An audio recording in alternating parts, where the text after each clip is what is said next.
Assalamualaikum warahmatullahi wabarakatuh. Good morning, students. How are you today? I do hope you are in good condition and happy situation. Okay, in this chapter, there are some materials that I want to talk to you. But for today, for this video, we only learned about prepositional phrase.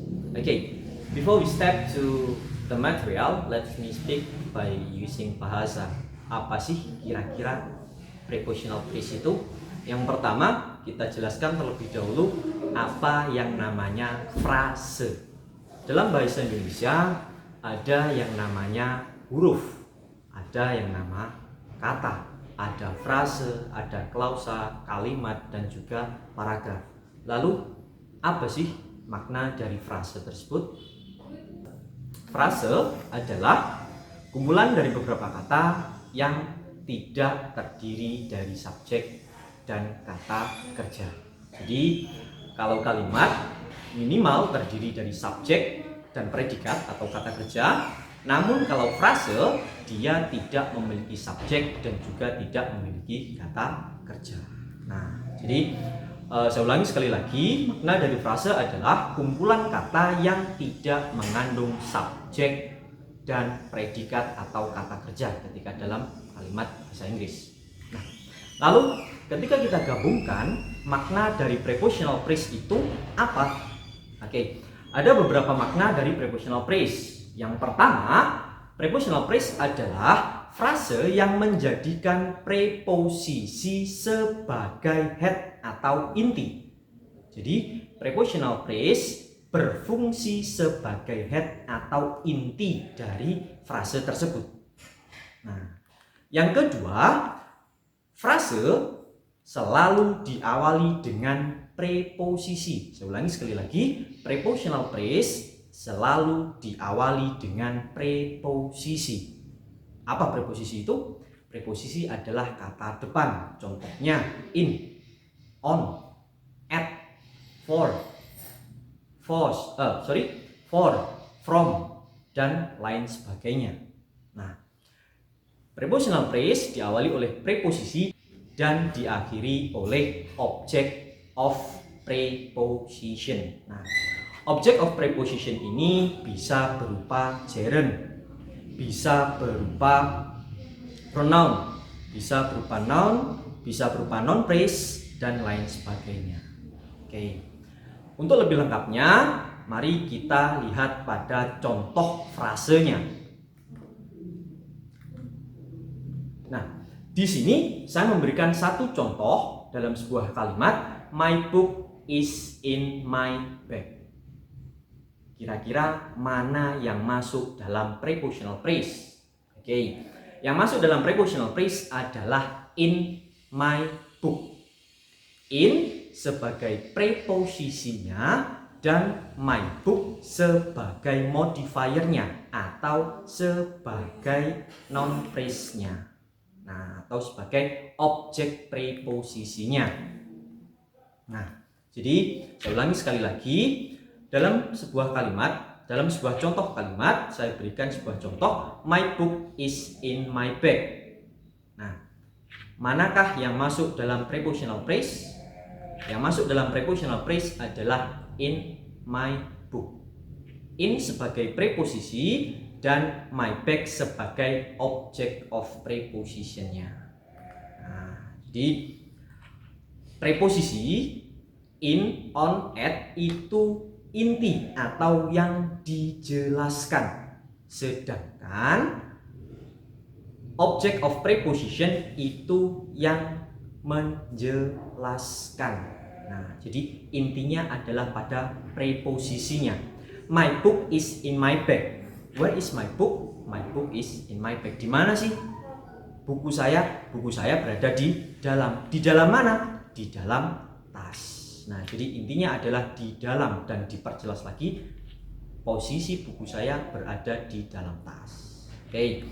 Sekarang kita lanjutkan pada beberapa contoh yang lainnya. Di sini saya berikan 5 contoh prepositional phrase.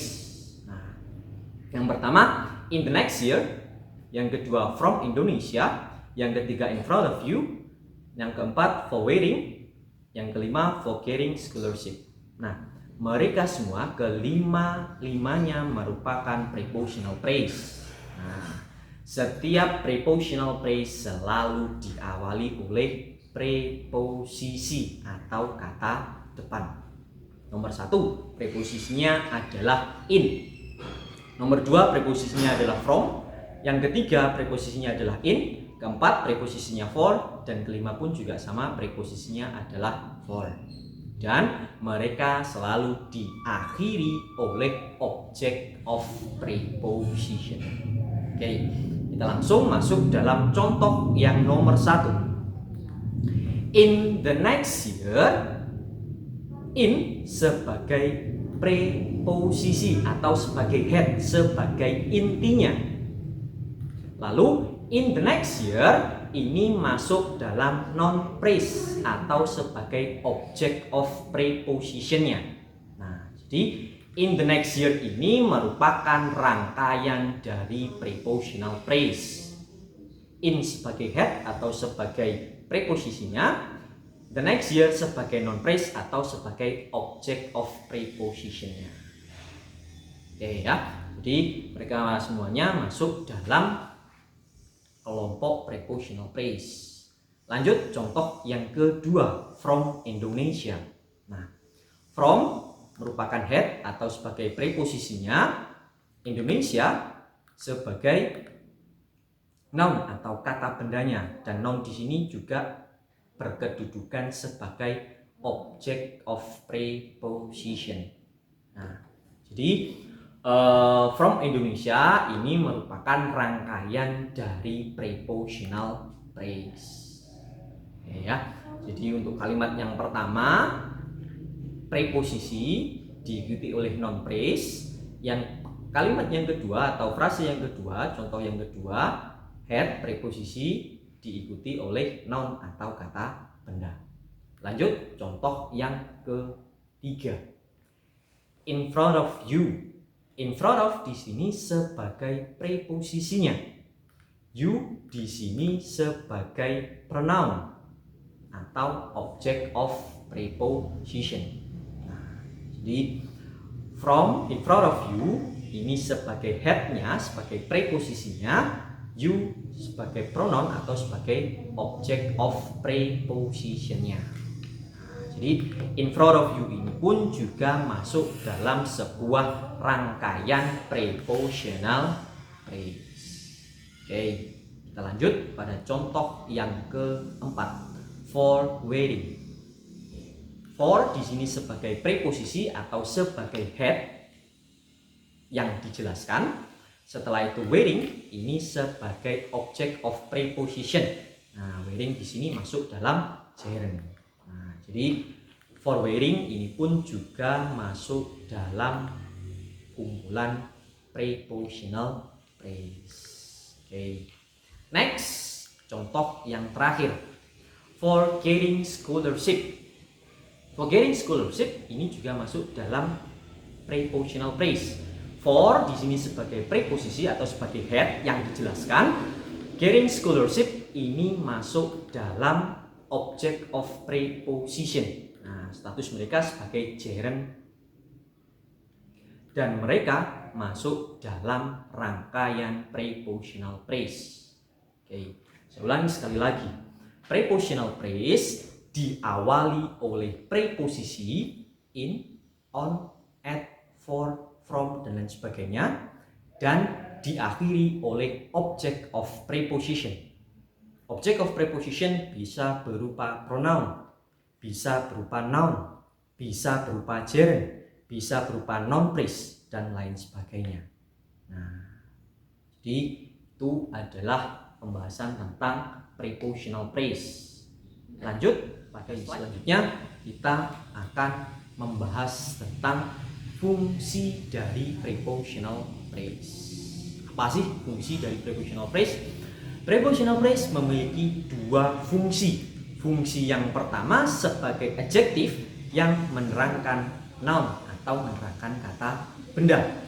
Fungsi yang kedua sebagai adverb yang menerangkan verb atau kata kerja.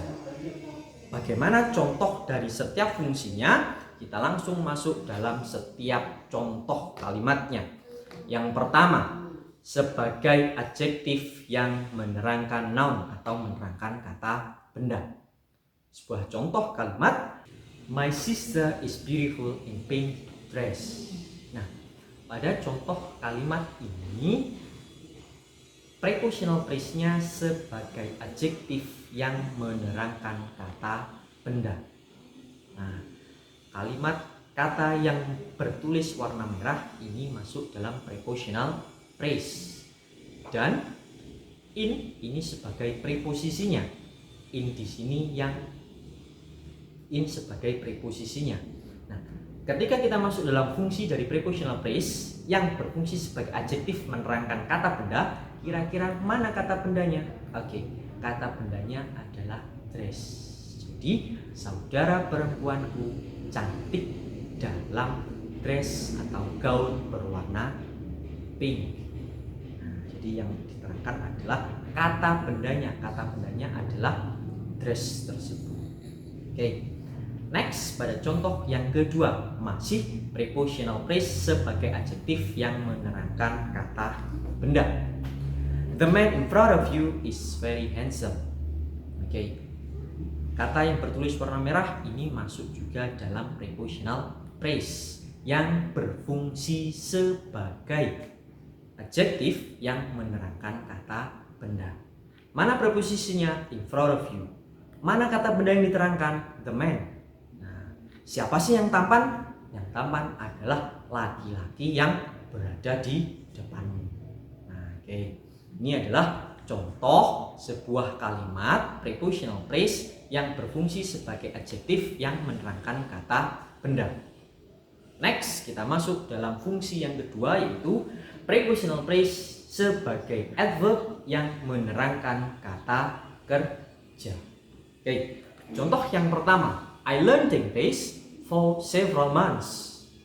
Yang bertulis warna merah masuk dalam prepositional phrase. Kita masukkan dalam fungsinya karena kalimat yang kedua ini fungsinya sebagai adverb yang menerangkan kata kerja.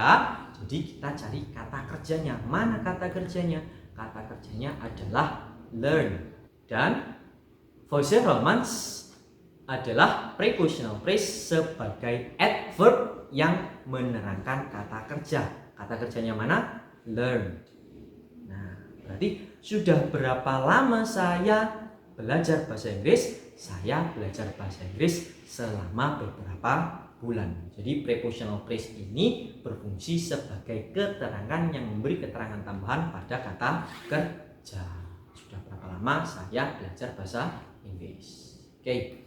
Next, pada contoh kalimat yang kedua, I will move to Surabaya. To Surabaya masuk dalam prepositional phrase. Prepositional phrase sebagai adverb yang menerangkan kata kerja. Kata kerjanya mana? Move.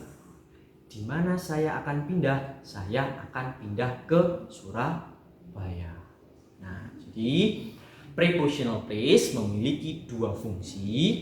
Fungsi yang pertama adalah sebagai kata sifat yang menerangkan kata benda.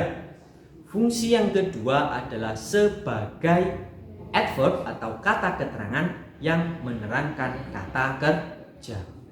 Nah, pada contohnya, my sister is beautiful in pink dress, yaitu sebuah kalimat yang menggunakan preposisi yang digunakan untuk menjelaskan kata benda. Mana kata bendanya? Yaitu dress. Kalimat yang kedua, the man in front of you is very handsome. Prepositional phrase ini digunakan untuk menerangkan kata benda, yaitu the man. Selanjutnya, fungsi yang kedua, I learned English for several months. For several months masuk dalam prepositional phrase sebagai kata keterangan yang menjelaskan kata kerja. Kata kerjanya yaitu learn. Berarti sudah berapa lama saya belajar bahasa Inggris? Saya belajar bahasa Inggris selama beberapa bulan. I will move to Surabaya pun juga masuk dalam prepositional phrase sebagai kata keterangan yang memberi keterangan tambahan pada kata kerja. Nah, itu Surabaya sebagai prepositional phrase, sebagai kata keterangan yang memberi keterangan tambahan pada kata kerjanya, yaitu move. Oke, demikian penjelasan dari saya tentang prepositional phrase. Semoga apa yang saya sampaikan bisa kalian tangkap dan bisa kalian pahami secara jelas. Saya akhiri, wassalamualaikum warahmatullahi wabarakatuh.